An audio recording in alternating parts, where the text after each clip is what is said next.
Go for it. Good afternoon, everyone. It's V and CJ. We're back again. It's Rogue Money Radio, and it's about that time that we assemble the Avengers of alt media, or should I say, real media. We have with us Bankster Slayer, Deborah Carruthers, and the one, the only, the howling madman from the Carolina woods, Wolf himself. Wolf Grey is with us as well. We'll be later at some point joined by W as soon as he gets clear of the Predator drones and he could bring his decommissioned Soviet submarine to the surface somewhere off the Washington state coast, which is his usual haunt where he lurks.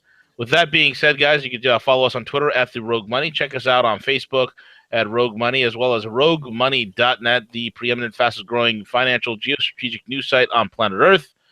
And with that being said, also check out our sponsors. If you guys have debt issues, debt problems, you need a credit fix, you need to get your credit cleaned up because you want to buy a house, get a new car, whatever the heck it is, or you're just scared to death of collectors and you don't know what to do because you can't function properly and you are thinking about buying Depends.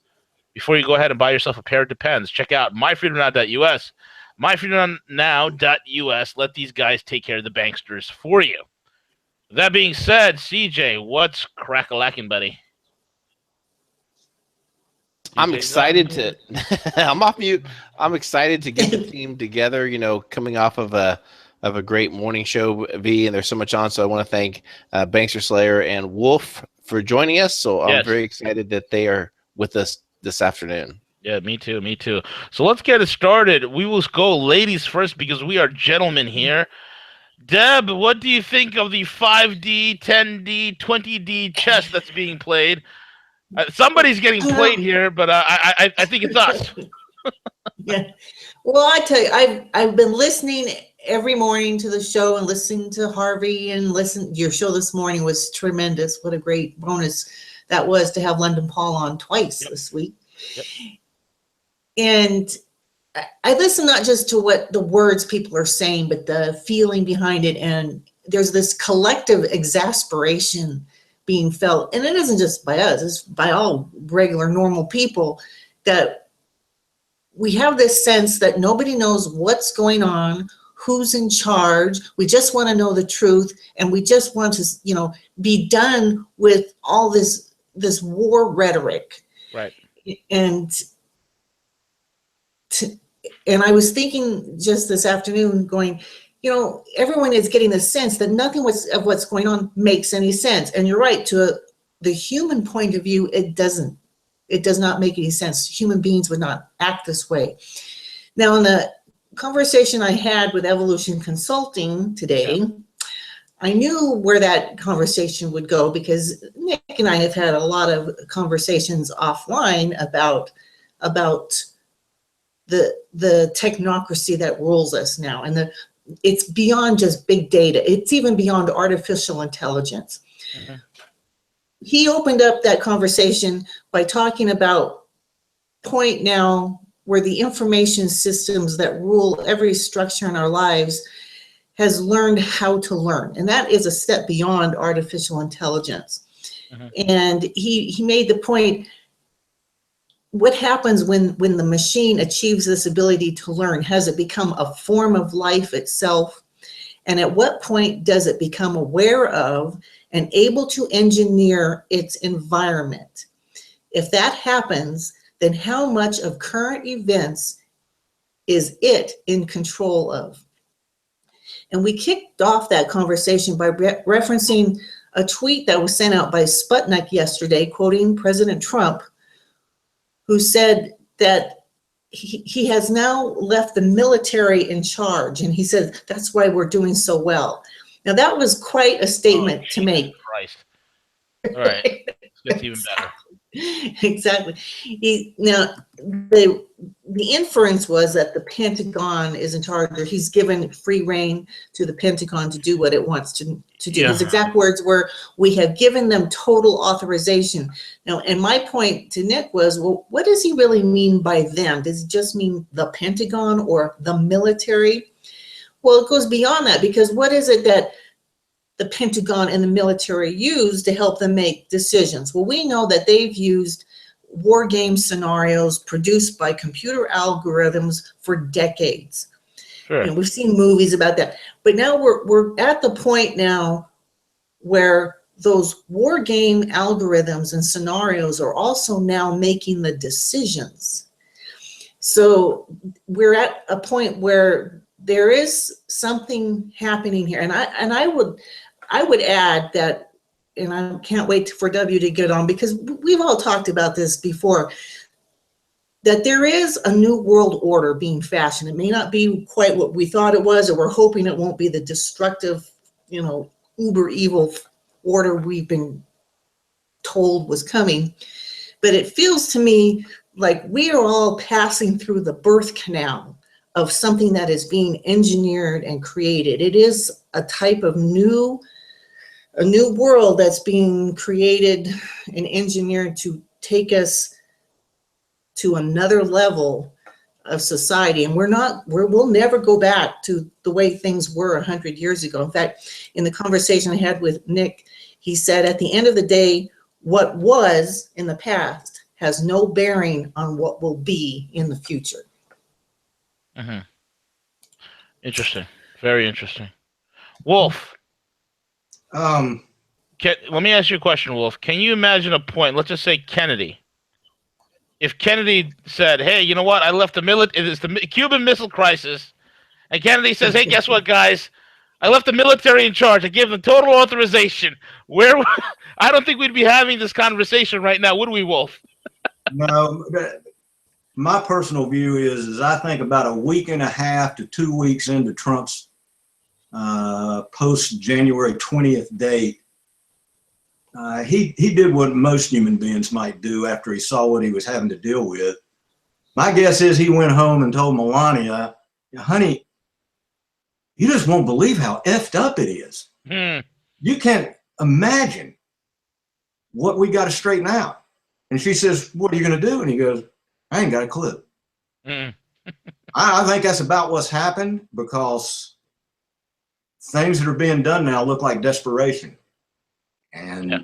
I don't think what I think we're seeing is desperation, because there's no economic capability. There's no capability in any vehicle they can resource that can correct the economic problems staring at them. And right. They're scrambling in desperation. Right. It just looks to me like we're getting closer and closer to the point where I don't know about the future, but the Stone Age may be the future. Yeah, I mean, my thing is this, the jobs report in March was a tepid 98,000 jobs. Look, there's not going to be any sort of economic development whatsoever until, and I guess, Bix is right in this regards, where he says there's going to be nothing economic going as long as the system is in place. This whole system currently, as it stands, has to crash and burn. But the question is, who has the man's ears? Who is giving the man intel? And you're only as good as the intel you receive. So if you're getting given cockamamie intel by supposed people who are on the ground, like Jared, J. Crew War Collection Kushner, when he's out there, writing letters to Ivania saying, "Dearest Ivanka, the war is hell. The men here do not have any idea how to make a Cosmo, and I fear that the foie gras that I've procured may go to waste. I fear that I might not survive. Love, Jared." That guy. Okay. Nothing's changed it's just accelerating. Nothing is any different than what it was 4 or 5 years ago. Nope. Nothing whatsoever. The fiat failure is still ongoing. We're just seeing steps in it continue. Yep. It's not going to be stopped. Trump could have implemented brilliant plans, and the idiot Congress could have become geniuses and done right things, but it's still not going to change it. All he could change is the depth and the pain of it by making the right moves. Yeah. And I fear with the recent rising or the rising of Gary Cohn, who's a very dangerous individual, somebody who is a former Goldman Sachs executive. This is the guy, if you guys don't know about Gary Cohn, this is the guy when the entire Manhattan was evacuated because of 9/11. He was, again, the president of Goldman Sachs at that time. He locked everybody in and said, everybody get back to your desk. We're going to continue trading. we're going to start shorting the shit out of airline stocks. That's Gary Cohn. What a guy. He's like, we're going to make a killing. He didn't let anybody go home. People were frightened trying to get home to their families. Too bad. Gary Cohn closed the doors. If you're in Goldman Sachs, you know how it was that day. You went back to your trading desk and you were doing put options. You were doing shorts. You were doing everything. Okay, so these were the things that were happening. This is the guy that is rising, who brought in there because of his son-in-law, Sonny Boy Jared Kushner, who himself is a miscreant and a criminal in my book, and he's been brought in as one of the inner cadre. Now, in the next few weeks, folks, if you see Steve Bannon removed from power and Gary Cohn take over, don't say I didn't warn you. Don't say I didn't say so. It's that type of a situation, Wolf, that I'm starting to sense here. It's desperation. There's no move they can make to make people feel good about things. It's the inevitable. And they don't know how to deal with it. They don't know how to face up to us, the people. That's the problem. It's inevitable. Yeah. Did you guys see the ridiculous report? They dropped the mother of all bombs. And it really isn't the mother of all bombs. The Russians have a bigger bomb called the FOAB, the father of all bombs, which is 5 times more powerful than the Moab we dropped in Afghanistan. And it's a smaller bomb. It's easier to carry. Where the Moab, you got to drop it out of a cargo plane, which is so stupid. Anyway, with that being said, they said it killed 36 ISIS members. Since when is ISIS in Afghanistan? Like, what the hell's going on here?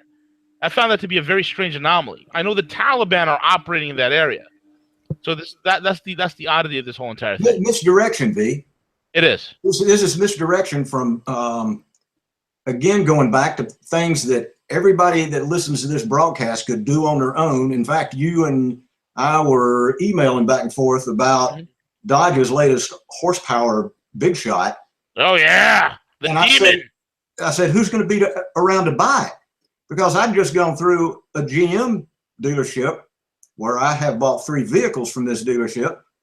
And when I bought one of them, which happened to be a Corvette, at the time there may have been 10, maybe 20 available in their inventory. I was stunned. I went through it.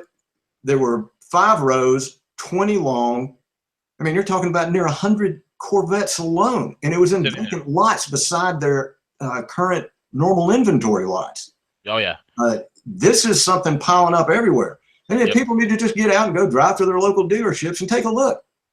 Yep. Nobody's buying this. The economy's dead. Yeah. Hey V, I think our friend W may have evaded the Predator drones. And W, he has surfaced. He is snorkeling out from his Cold War submarine. W, how are you, sir? Hey, good. And I apologize if I've got bad audio. I'm in my vehicle and I've got a lot of noise, so I was keeping it muted just to be courteous. On this vehicle thing, several of the financial guys have looked at this here just recently. David Stockman did something on it the other day, one of his people. And with the inventories the way they are and the way that sales are dropping off, the plants have been dropping production like crazy. And so I talked to one of my friends who's a VP over at Toyota, and his take on their situation, which I wouldn't want to say, anything that would get to him specifically, but they are not looking at strong sales anywhere through this summer into fall. And so they've reduced ordering parts across the board for the supply. And that started back in November of last year, before the election. Yeah. So that tells you that they do not see a bright horizon out here. Doesn't matter who's winning. We're in trouble. And years ago, it used to be. I remember a very good friend of mine who was industrialist, and his saying had always been, as Detroit goes, so goes the country. And that changed during the era where we had housing sales rocketing and supporting the economy through the late 80s up until the mid-2000 era. That's no longer the case. And so they tried to do it with Detroit, but that ship has sailed. It is not happening. And, you know, if you go back to the early 70s, I remember the heyday of the muscle cars, and then the greatest muscle cars that had ever been produced by Detroit came at exactly the time the market had changed. Yeah, it's happening again. Bingo. It's happening again. It's so funny. I mean, as we talk, it's like history is repeating itself. This is the market's changing. Nobody's buying sports cars. Car inventories are going through the roof. And what happens with Detroit? Well, they released a 650 horsepower Camaro ZL1. Dodge released an 840 horsepower Dodge Demon. Then you have Ford is already working on a next generation Shelby. There's a Corvette Z06 pushing out 650 horsepower. I mean, we're seeing horsepower like we've never seen it before, and it's coming at the worst possible time when no one's able to buy it. I guess either A, we don't understand the situation, or B, there's some serious 5D chess going on, W, that we're not aware of. 5D chess. Well, and the other thing I would say is this, you know, the super performance cars, there's always been a market there, and I've always enjoyed watching the exotics. But unfortunately, the ability to build super high performance cars has become simpler. It's become more cost effective. Yep. And at the end of the day, now you're flooding the market with all of these cars. It's a very small window of people that want or buy those cars, and this isn't the time. So I do, and part of the thing too is what wins on Sunday sells on Monday. People like, you know, they may not be able to afford a Demon Cat, Hellcat, but they like the idea that their car looks like that one. Yeah. And so building those monster cars isn't wrong if the market's there for you, but we are getting ready to go to war, and it's going to be a serious one. And it's going to be in several layers, several steps. And people's attentions are going to be distracted. And of course, even the threat of war or economic changes scares people. And so they don't make those big decisions. They make the car they got last a little bit longer. They tighten the belt a little bit. But they don't do the big purchase. They don't change homes. They don't do other stuff because a lot of this hype, we are, everything's going great, and the good talk and everything else, including from the Donald. And I understand getting people motivated and saying a good line.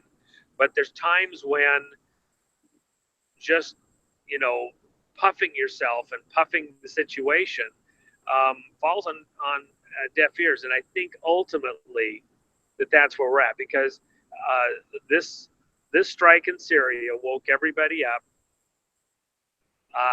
Situation hasn't changed. The people behind the scenes are still in power.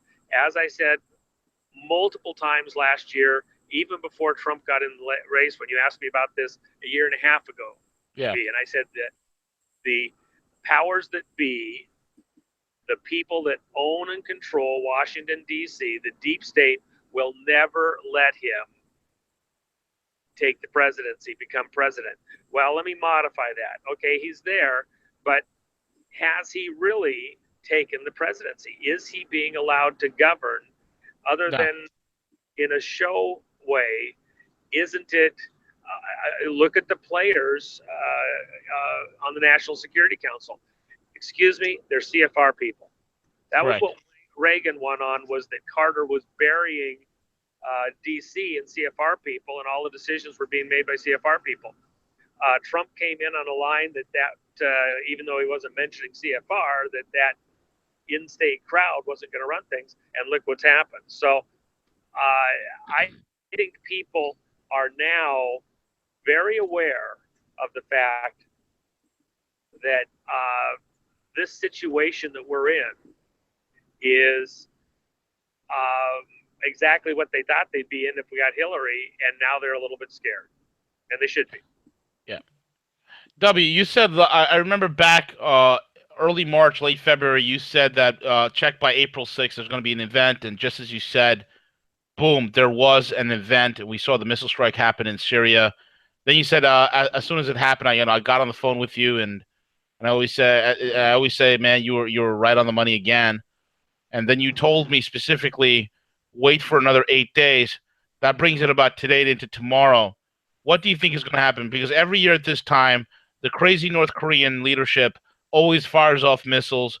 They always set off a nuke. They always do something at this time to commemorate the birth or the celebration of their founder's birthday, Kim Il Sung.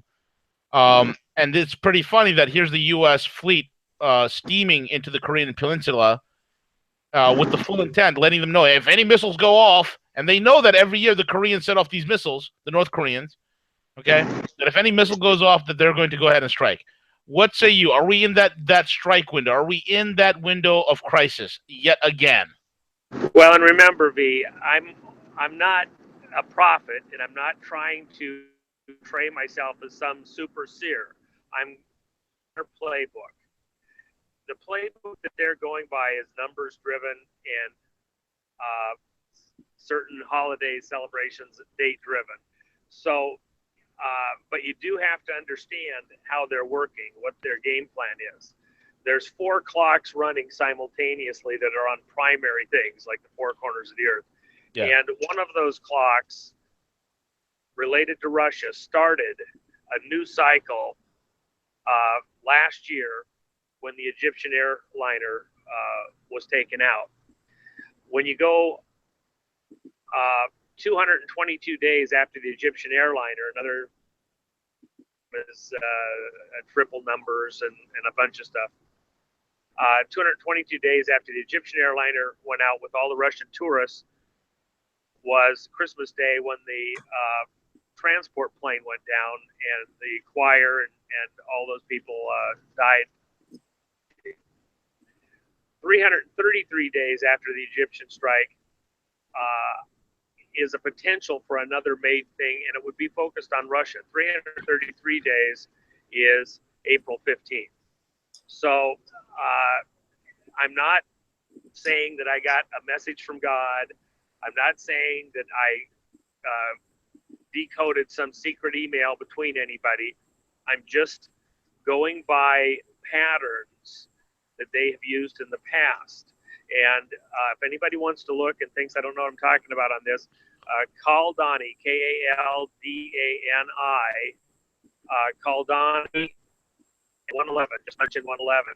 And he looks at airline crashes and events related to aircraft and has found several overlapping patterns involving 111-day separations. Now, it's not always 111 days specifically. It can be multiples of 111 for various reasons. So the 15th of April is 333 days after the Egyptian crash. 444 days after the Egyptian crash, surprisingly enough, is going to be the Queen Mother's birthday. Mm-hmm. And then also Obama's birthday, which is August 4th. Both of them happen on the same day. And this is a cult. So the idea that that could be a big day, I think is very possible. Mm-hmm. Speaking on the esoteric, Bankster, what say you? You know, I'm glad you brought this up because Nick and I talked a little bit about this on my show that I did this morning, and he and I have talked about this at length otherwise, that what he sees in the rise of this data machine that is driving events. He says when it got to the point where this big global information machine was being shown what the human construct of religion is, the machine learned from that how to reverse engineer it and to use that occultism against itself. And what he feels will be happening over the course of the next several months is we may start to see those systems, those ancient systems being attacked and taken out one by one. So I won't say anything beyond that, but there could be certain areas of the Middle East that are going to be targeted because of that. But we'll just have to see how it rolls out. If that, as it starts happening, we'll know that it's on track. If we see it begin to happen, we'll know. But I would remind everyone, again, we're getting into this period of the year. April 20th is always a bad year. Hitler's birthday, between that and the first week of May, the Beltane, holidays. So we're in a period that could lead to quite a lot of violence over the next 3 or 4 weeks. Yeah. Interesting. Wolf. I hope it does lead to violence in the dead blame halls of Washington, D.C. with a government shutdown. I'm with you there, wild man. I'm with you there. Those clowns are, well, they're just, have you seen, speaking of Gary Cohen, did you see Jamie Dimon recently in the news where and I'm looking at the Zero Hedge article now, on April 4th, he said, we have serious problems. Very troubling charts are available about the U.S. economy. Yeah. Well, didn't take him but 9 days, and now he's saying the U.S. consumer business is healthy. And these guys are in total panic mode. They're upside down. They don't know which way's up. Huh. Unreal. CJ, what say you, buddy? That's a great point, Wolf, primarily because if you think back to after 9/11, and he took a lot of scrutiny over it. But do you guys remember what George W. said after 9/11? No, he stated, he said, go on vacation, take your kids to Disney, trying to restore some confidence, in the U.S. economy. And that's what we're seeing right now. We're seeing so much messaging in the MSM. Look, a perfect example of that is the bomb that was dropped in Afghanistan. Every single media fell in line with this propaganda machine. It really is. Look at how mighty the U.S. is. Look at us drop this big bomb on ISIS. Big bomb. Big bomb. Don't we feel proud? It's just a huge smokescreen. CJ, somebody's not buying in to all that mightiness, because at the beginning of April, there was a pretty good article on Zero Hedge about insider selling hitting a 6-year high.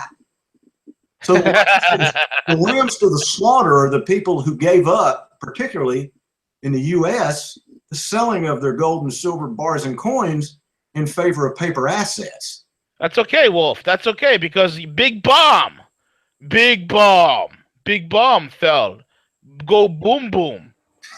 Right. And V, I think it's appropriate time to let the listeners know that I was previously with J.P. Morgan Chase. Yes, you were. And spent the last several years entrenched in that web of deception and everything that occurs. Yep. And you see their most recent earnings report where they report these earnings that it was a great quarter. They're doing significantly well.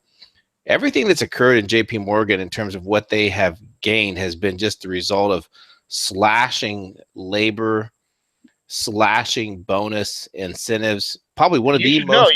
You ran a region for these turds. One of the most corrupt organizations out there. Every opportunity they get, basically what they have is they have these employees that they pay a very low salary, primarily out of college, single, $35,000 a year. They offer them no annual incentive. In other words, these people, they have a chance to make a bonus, but they don't ever increase their wages.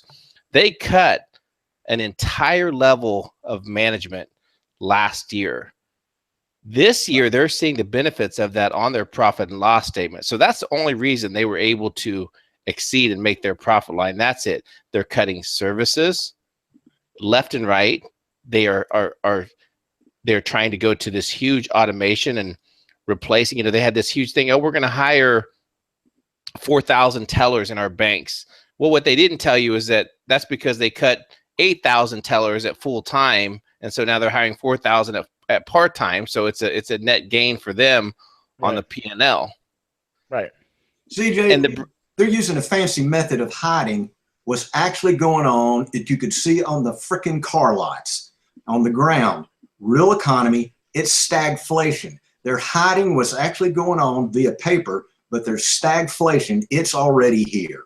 I agree with you, Wolf. I mean, recently it's gotten so bad to the point when I was driving around a local road, out of nowhere, a dealer lot appeared. It was for extra, for extra inventory. An inventory lots are going up everywhere. The people they're leasing it from shopping malls, they're leasing it from strip malls. I mean, I've seen a random parking lot. One day was paved, the next day there's cars parked on there. This is where the glut of the inventory is going. We are entering stagflation. There's no doubt about it.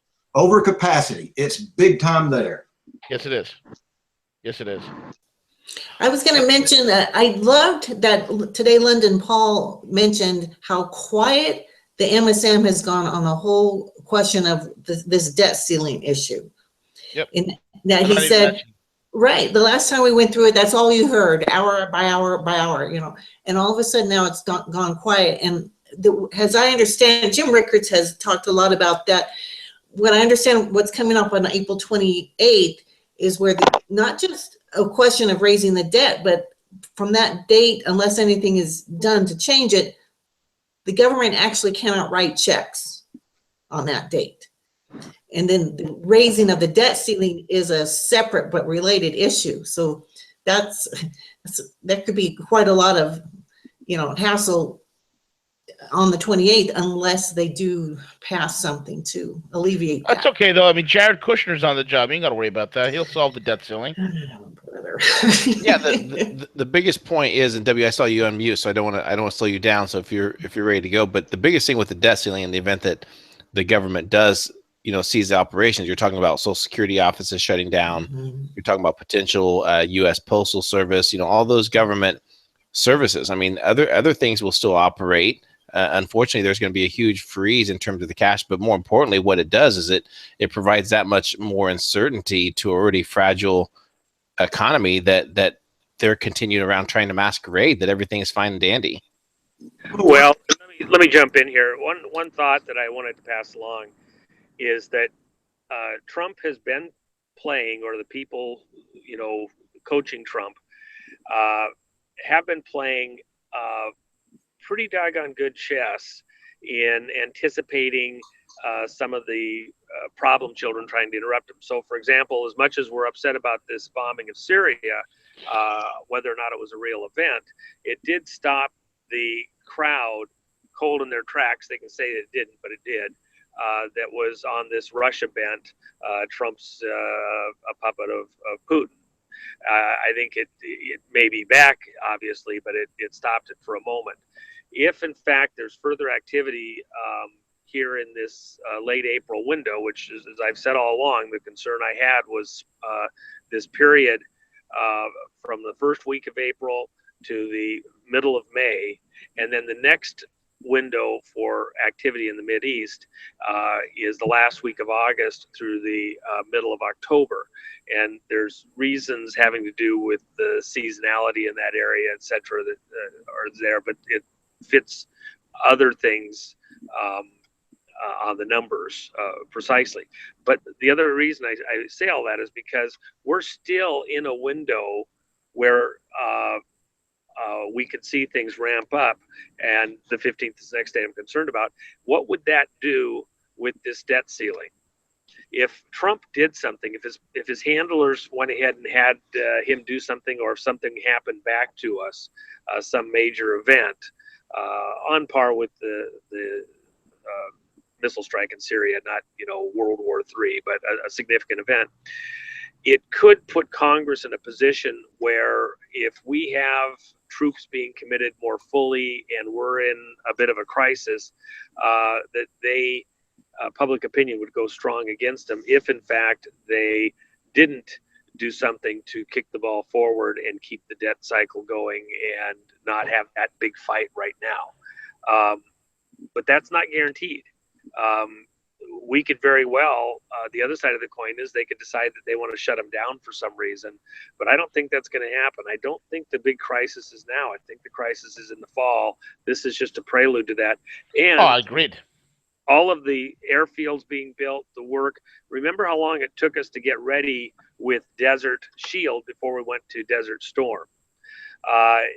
There 6 was months. solid 6 months of buildup. And even though we've been building up stuff in the Mideast, we are not ready for a major entanglement. We've been putting stuff in there, but this is probably, if you get right down to it, going to be a few steps bigger than what we went through in anything we dealt with Saddam. So acting like this is going to get solved. But he said that we're not going into Syria. He said we're not going into Syria. Yeah, well, I got a bunch of bridges all over the planet that I want to sell any of those people that want to believe that, because But it's remember 5D chess. He has an agreement. He has an agreement with Putin and Xi Jinping. It's 5D chess. Here, have some chocolate cake, W.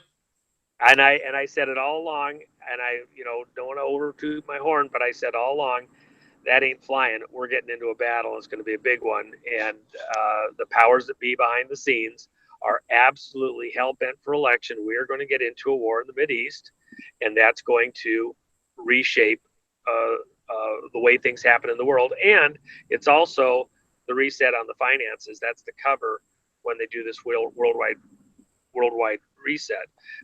But that war is still a ways off. It is not right now. That war is sometime a year and a half out. So all those people that think, you got to climb into your bunker and start eating the cat food, that is not right on the timing. We've got a ways to go before the big one. But this next one will seem like the big one. It won't be. That's some 5D chess you laid out there, W. Some 5D chess. Well, I'm trying. I think one of the important things, you can make the move too early and screw yourself up. Knowing where the markets are going, knowing where the country's going, most of the time people get it right, but they don't get it right on the timing. And so the timing is everything. And so even in this moment right now, is this the time to crawl in your hole? No, there's money to be made. There's deals to be done. Yep. The country isn't closing up shop. It's not the end of the world. It's the end of the world as people have known it. It is a reset or a new set going on. Just like what happened a year ago almost with the Egyptian plane crash. That was the start of a totally new clock. They are resetting the clocks for this next cycle. And so if it's not situation normal, it's not situation what it was for the last 5, 10, 15 years, we're now entering a new paradigm. But if you understand that, you can try to move ahead of things to anticipate, and don't get blown off or thrown off by people telling you the end of the world just happened, or it's about to happen in 15 minutes, or it's Thursday at 9 o'clock. That's just not the game here. Absolutely. Wolf. I would agree with that, but what would worry me is the amount of gold and silver that's heading eastward, and the fact 83%, sir, 83%. Yes, and eventually, and of course, I'm speaking specifically of Westerners here, or U.S.-oriented Westerners. They're going to be without any tools in their tool shed if they don't start accumulating and taking advantage of these ridiculously mispriced products and hard assets they can get a hold of now, because they're not going to be able to get a hold of them as easy. And that's actually going on right now. It's going to start changing long before the bunker segment hits. And let me agree with you 1,000%. I think what I'm trying to say is it doesn't mean it's not coming. It's coming. We're going to get into a horrible, all sorts of bad words that I'd like to say, situation with Russia and with other countries around the world, and some serious dust-ups that are not going to be, we got a little bruise or an owie, but we dust it off and act like it was no big deal. It's going to be a big deal. But this window where the system, things still work relatively, we need to take advantage of that, because you have a moment to prep do a few things, get stuff that you need, and still keep the lights on and stay ahead of the bills. Don't go max out all your credit cards because the end of the world's Well, Thursday. if you do max out your credit cards, you check out our sponsors at myfreedomnot.us and let them kick the bankers in the nuts. Back to you, W. Good plug, V. No, Shameless. back to you guys. I wanted to kind of carry those things. You got to think of the future. The future is we're going to war, and we're going to a big war, and it's not going to be a little war. And so you're in 1939 America, and everybody promised you we weren't going to war, we weren't going to go back to Europe, we weren't going to kill any more of our sons and daughters and sacrifice the country's well-being to do a stupid war in Europe again. Well, excuse me, you're in 1939 America. Yeah, Singapore's looking really good right about now. Far away. Deb, what say you? And then CJ. Yeah, I have to tell you that's pretty much the view Evolution Consulting gives. What W says, there is going to be a tremendous loss of life coming. It's not going to be tomorrow, not next month, but it's coming. CJ, what say you? Well, I feel kind of a sense of responsibility to talk a little bit around just some basic thing. We talk a lot around, diversity in your portfolio, that, now's a great time, precious metal, Bitcoin, all those things. But, also there's some, I'm not saying to go get cat food, V, and live off of cat food, go into your bunker. The official brand of Rogue Money.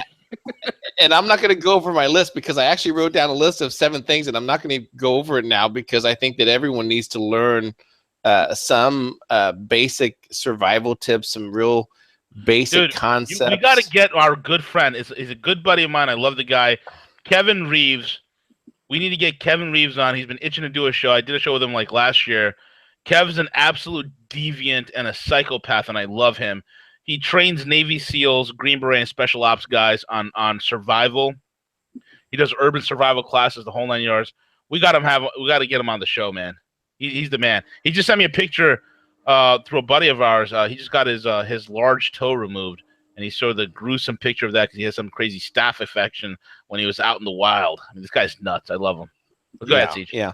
No, just, again, I think it's time to start thinking about some of those things. And I don't want to scare people. That's not my goal here. My goal is that, we pride ourselves of being solutions based. So if you don't start thinking about a few of those things as it relates to your family, your community, now's the time. Now's the time to start evaluating that. And more importantly, regarding your faith and your faith, your belief in God, and praying that we can get through this and be on the other side of what's going to transpire here. Let me just jump in here for 1 second. One of the most difficult things is getting all the family members on the same page. Especially guys tend to want to prepare for things, and the wives don't. Vice versa, the wife wants everything canned, and the guy could care less because he's going to get the new Hellcat. Yeah. It's and I understand the logic because you can get away from danger very quickly. Yes. It's like when you're being attacked by the bear and you see your buddy tying his tennis shoes and you're like, what are you doing? You're not going to be able to outrun the bear just because you tied your tennis shoes. And he says, I don't need to outrun the bear. I just need to outrun you. That's it. Okay. So, I dealt with a Navy SEAL a while back, and he was very much into getting prepped out and getting in exactly the right spot and everything else. And his wife just couldn't do it. She wanted to and everything else. A lot of hand holding there, but at the end of the day, she wasn't trained as a SEAL. She isn't a Navy SEAL. She may be married to a SEAL. She gets it, married for 15 years, but she couldn't get her mind around. And part of it is because, hey, the world's still going on relatively normally. And he thought it was going to be the end of the world 5-6 years ago. So there is a need to take a breath. And that's part of the reason, as you know, even a few years back, I got into a little bit of a mix up with a few of the other talk show people because I said, this isn't the moment. It's not, the tanks are not in Montana getting ready to take over the United States. And the E. coli isn't, Ebola E. coli isn't going to, The Shinola? You mean the Shinola that I was calling it out, and I said, you know what? This ain't no Ebola. It's Shinola. Don't worry about it. Go back to sleep. Nothing to see here. Literally, there was nothing to worry about. But go ahead, W. You and I got ostracized for that one. But anyway, go ahead. Well, and my point is that that's why kind of being able to see what their clocks are, they will do what they're going to do with as little warning as possible. It will be as surprising and amazing as 9/11 was. The next big hit that will actually affect you will be a cyber attack in the financial realm. It could be a cyber attack in multiple places, but ultimately it's the effect it has in the financial realm. And suddenly you won't be able to go to the bank and just pull cash out and be able to do what you want to do. And it will happen almost instantaneously when it does happen.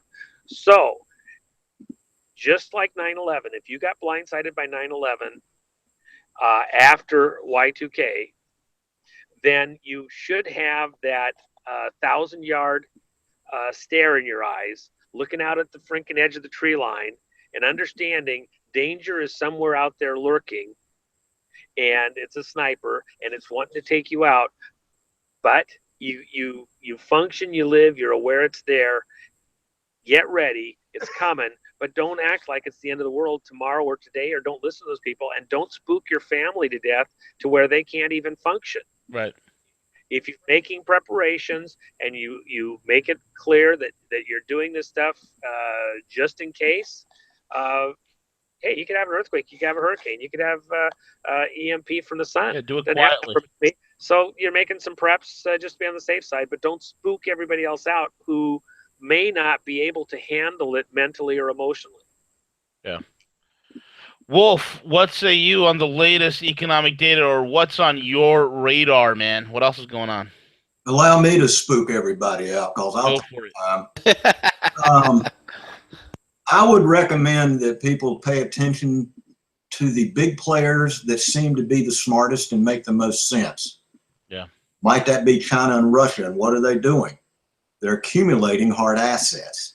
Mm-hmm. I would recommend wholeheartedly, it's become redundant, but you need to start diversifying out of counterparty risk paper assets. Pure and simple.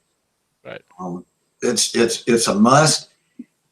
And I do think, I heard Ken the last time we were on, he said something about, you need to prepare yourself to have enough to possibly survive something that could be as difficult in time frame as 3 months. I'm going to say worse than that. And not the just-in-time delivery system, because I think that's what people think of. How long could it be out? Well, 3 months might be pretty long. It might not be that long. But the problem is inflation or devaluation of your purchasing power could be here years. It could be quite long. And that could be a hardship that might just be as bad as feeling like you can't even get to the food, because then you can't afford it. It's there, but you can't buy it. Yeah. You need to diversify into hard assets, because I think the lack of purchasing power could go far beyond anything that lasts for 3 months. When that could hit, you could start seeing stagflation and problems like that anytime. And the just-in-time delivery system having hiccups. I think people need to start doing like China and Russia and do some monkey see, monkey do with what they're doing. Yep, absolutely.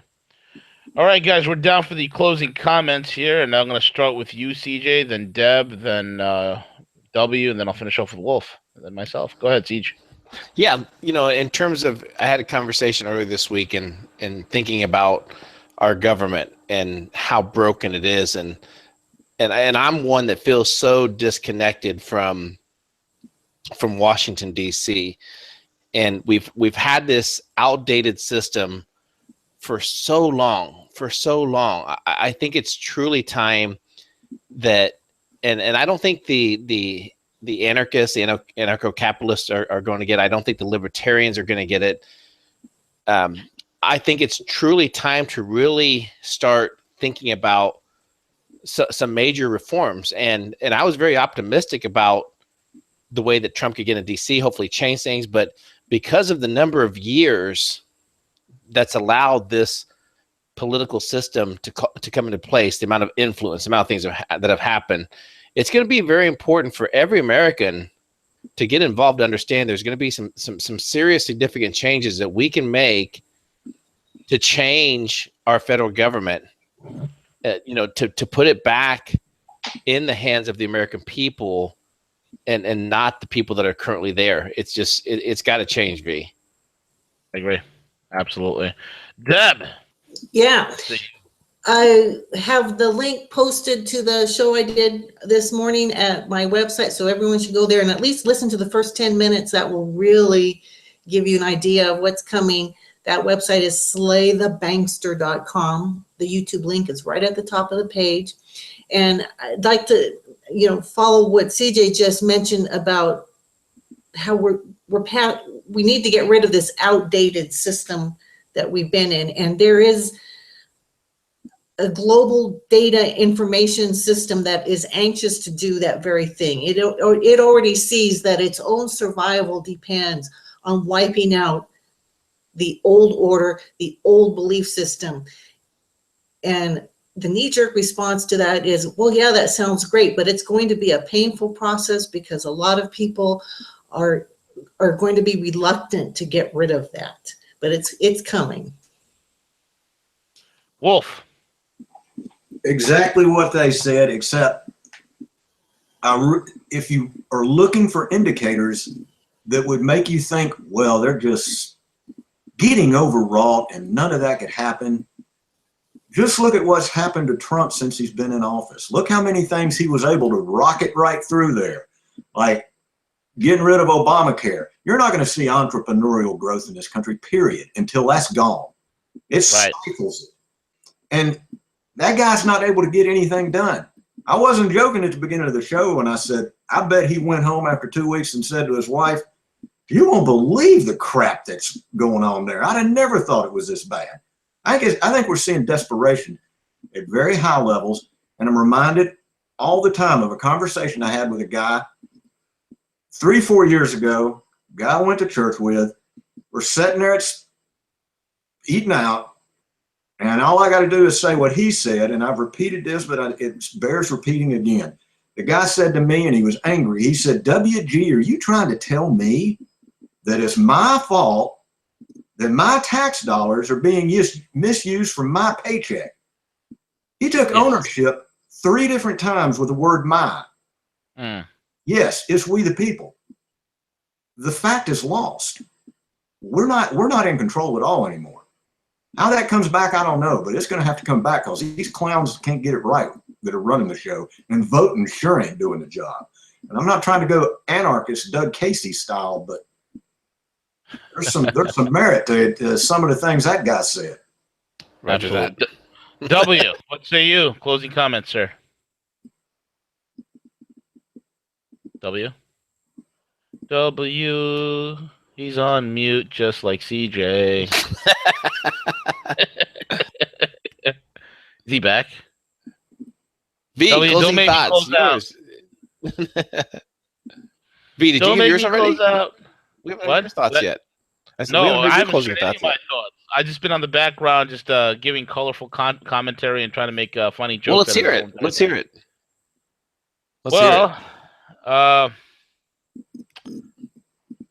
Well, my closing thought is this. Humor keeps us alive. Humor and food. Don't forget food. You can go a week without laughing. Thanks, Pete. I thought you were going to go deep, bro. W, you unmuted yet? Is he unmuted? Because my thoughts are closing me like the swamp is draining his Trump. So. Oh my God! He's not muted on the system. So W, if you can hear us, we can't hear you, bro. Well, I'm reminded of the quote by Betty Smith from the play A Tree Grows in Brooklyn. Who wants to die? Everything struggles to live. Look at that tree growing out there out of that grating. It gets no sun and water only when it rains. It's growing out of sour earth. And it's strong because its hard struggle to live is making it strong. My children will be strong that way. And I think that's what it is. I mean, look, at the end of the day, it all rests upon us. It all rests upon our ability and our responsibility. And there's like that old quote. I don't know who the hell said it, CJ, but the guy who said, "There's really nobody coming to save you." You know, there's nobody coming to save you. Right. We're all responsible for our own futures. And if you're going to be a scared little, crybaby ninny, then you might as well go downstairs to the basement right now, lock yourself in, open up a fresh can of Whiskas, get yourself a nice silver spoon, and start eating. And by the time the apocalypse rolls around, you'll be 3,000 pounds. You'll be in that. They might even make a documentary on you called "My 600-Pound Life," a man who almost killed himself by eating cat food. Either way, the point being is this: we still have a chance, again, of turning the ship around, but it only is such a very, very small, tiny chance. It's going to come down upon the individual at this point to take the control, leverage the situation for the maximum profit, for the betterment of himself, his family, his loved ones, and his peers. That is the only thing we can do at this point. Other than that, I recommend a full-on revolution. I recommend a massive march on 1600 Pennsylvania Avenue. I recommend going into D.C. and getting every single criminal politician and then putting a piece of lead in the back of their heads. But that's just me. And that's my closing comment, CJ. Roger that. And with that being said, folks, you can catch us again starting Monday and on Rogue Money Mornings, and we'll be back to our regularly scheduled programs. You can follow Deb on her on her channel, B and Eden. She also writes for her website, Slay the Bankster, as well as in Rogue Money. And Wolf, the wild man from the Carolina woods, he is on Rogue Money as well. Wolf doesn't have social media because he just doesn't believe in it. He just doesn't have the time for that kind of stuff. He doesn't care. With that being said, guys, and W is probably he's already dove into a submarine and God knows where he is right now. He's probably steaming all the way to North Korea right now, trying to stop a war. And with that being said, CJ, we're over and we're out.